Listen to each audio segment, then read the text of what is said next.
Dear students, this is the second part of the chapter. We are not afraid to die if we can all be together. In the first part, I was telling you that the narrator was badly injured and he was at the verge of sinking.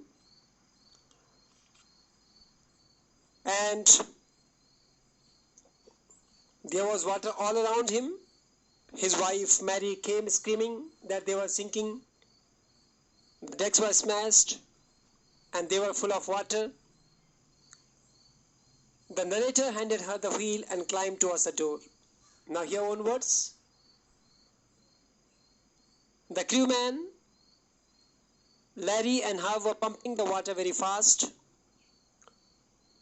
The timbers of the ship were broken and were hanging badly. The starboard of the ship had sunk. Cloths, crockery, charts, tins and toys were roaming around in the deep water. The narrator swam and crawled to the children's cabin and asked the children whether they were all right. The children replied yes. Sue, his daughter, complained about a big bump on her head. The narrator did not pay much attention to it, as his major concern was to save them.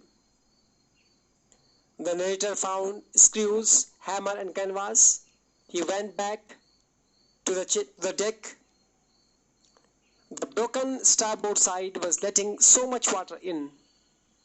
If the narrator could not fix the problem, they would all sink in the sea. The narrator stretched the canvas cloth and secured the waterproof hatch which covered the gaping holes. Some water streamed below and some was now deflected over the side. The hand pump was blocked as rubbish was floating around the cabins and entered it. The electric pump short-circuited as the water level rose. The narrator found 2 hand pumps and had been removed along with a rope, jib, a small boat and the main anchor. He found another electric pump under the chart room. He connected it to an out pipe and it started working. The whole night was about the endless routine of pumping out the water, steering the wheel and working the radio. There were no replies to their signals sent over the radio as they were in the remotest part of the world. Sue's head was now more swollen and she had 2 black eyes with a deep cut in her arm. When upon being asked why she did not tell him about her injuries earlier, she said that she did not want to worry him as he was trying to save all of them. The water level was under control by the morning of January 3. So all of them took 2 hours rest in rotation, but there still was a leak somewhere below the waterline. Upon checking, the boat's structure was badly broken down till the base of the ship. The whole section of the starboard was held together with a few covered partitions. The ship's condition was so bad that it would not make it till Australia. The narrator checked the charts and calculated that there were 2 small islands a few kilometers to the east. One of them was Ile Amsterdam, which was a French scientific base. Their only hope was to search and reach that island, but only if the wind and the sea do not cause further damage, else their chances were slim. The wave had destroyed the ship's auxiliary engine. After 36 hours of continuous pumping, on January 4, the water was only a few centimeters left to be pumped out, but they still had to pump out the water which was coming in. They could not set sail on the mainmast. They hoisted the storm jib and sailed towards the 2 small islands. They had their first meal in 2 days, some corned beef and cracker biscuits found by Mary. The rest period was short-lived as black clouds built up around 4 p.m. The wind was now 40 knots and the sea was getting higher. The weather got worse and by the early morning of January 5, the situation was bad. When the narrator went to comfort his children, His son asked him whether they were going to die. He tried to assure them that they would make it. His son replied that they were not afraid to die till they were all together. This filled the narrator with a determination to fight back. He made efforts to protect the weakened starboard side. He used an improvised sea anchor made of heavy nylon rope and two 22-liter plastic barrels of kerosene. That same evening, the narrator and his wife sat holding hands, and they believed that their end was near. The ship made it through the storm, and by the morning of January 6, the narrator tried to get reading on the sextant. He worked with wind speeds, drift and current, and calculated their position. They were in 150,000 kilometers area of ocean, looking for a 65-kilometer wide island. While the narrator was still thinking, his daughter Sue joined him, and she was in pain. The left side of his head was her head was swollen, and her blackened eyes had narrowed down to slits. She gave him a card which she had made herself. On the front of the card was a cartoon image of her parents with words written about them being funny people and how they made her laugh. On the side of the card, she told them how she loved them both, and she thanked them. This made the narrator realize that they had to make it to island. The narrator rechecked his calculations. They lost their main compass and were using the spare one, which was not corrected for magnetic variations. He estimated the influence of the westerly currents which flow through the Indian Ocean. Around 2 p.m., he went on deck and asked Larry to steer the wheel to 185 degrees. He felt if they were lucky, they would see the island by 5 p.m. Then he went below and slept. He woke up around 6 p.m. and it was dark outside. He thought they might have missed the island. He started worrying about how they would tackle the westerly wind, more as the ship was not capable to sail more. His son came and asked him for a hug. His daughter followed. He asked that why he was getting a hug. His son replied that he was the best daddy in the world, and also called him the best captain.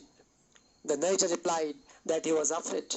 Sue told him that they had found the island, which was as big as a battleship. The narrator rushed to the deck and gave a sigh of relief. They could see the complete outline of Amsterdam. There was a bleak piece of volcanic rock in front of them. It had a little way station. It was the most beautiful island in the world. They moved the ship at some distance from the shore, and the next morning 28 inhabitants of the Amsterdam island helped them to move on the shore of the island. As he felt the land again on his feet, he thought of his crewmen and his wife. He also thought of his 7-year-old daughter who was injured badly. She had to go through 6 minor operations to remove the blood clot in her head. His son, who never gave up and was not afraid to die. This is the end of the chapter. I am going to tell you some more vocabulary. Listen to me. Capsizing means overturning, straight past, came through, taut is tightly, guardrails, rails on the outside of the deck of the boat, guardrails, sailed, was thrown, boom, long pole to which the bottom of a sail is attached, ragdoll, very light object, lined up, straightened, hung on, held the boat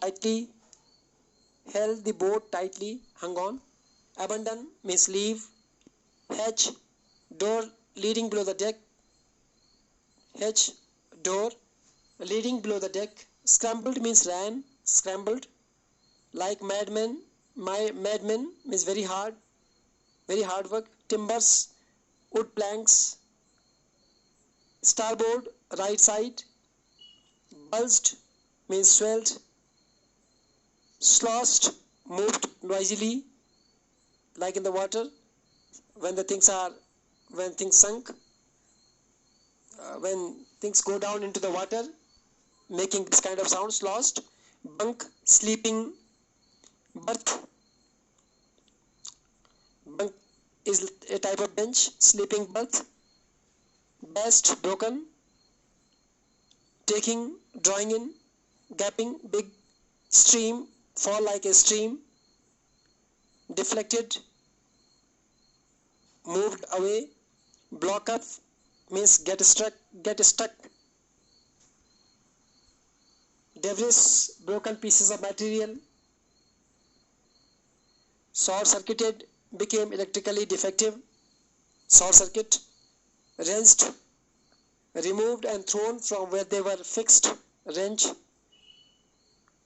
Forestay sail, big front sail. Dinghies, small open boats used for emergencies. Dinghies. Forestay sail, big front sail. Anchor, heavy metal object used to keep the ship fixed in one place. It is called anchor. Chart room, room in the boat where maps are kept. Out pipe means drainage pipe. Out pipe. Working, transmitting messages on. Mayday calls, very important. Distress messages sent over the radio. Made more of means highlighted. Waterline, the level of the boat in water. Reframes, wooden pieces framing the frame of the boat. Forming the frame of the boat actually. Wooden pieces forming the frame of the boat. Reframes. Keel, what is keel? Long wood, steel piece fixed vertically at the bottom of the boat to keep it vertical. Rigging, ropes that balance the mast of the boat. Rigging is actually ropes. Sextant, instrument measuring angles and distances used for calculating position of a boat. Sextant, instrument measuring angles and distances used for calculating position of a boat. Compass, instrument used for checking direction.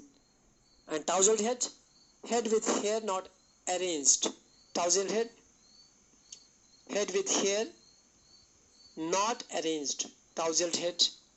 Offshore means near the shore. So this is all about this chapter. Thanks for watching video. Have a nice day.